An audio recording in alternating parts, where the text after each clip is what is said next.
Compaction is key. A smooth, compacted surface will last much longer. Be sure to flatten your surface after your second coat. Turning your mulch or stone between coats 1 and 2 means more of the surface will be coated, giving a stronger finish. Be sure to wash out your sprayer with warm water after each use to avoid it clogging. Ensure stones are free of dust and dirt before applying Easihold for maximum hold.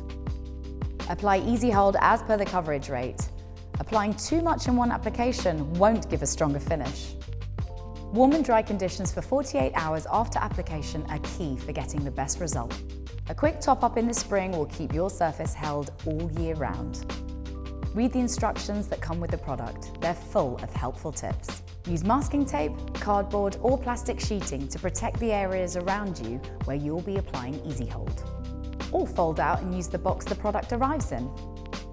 Easihold is best cleaned up immediately before it has a chance to dry. If it does dry, very hot water and a stiff brush is the best way to remove it.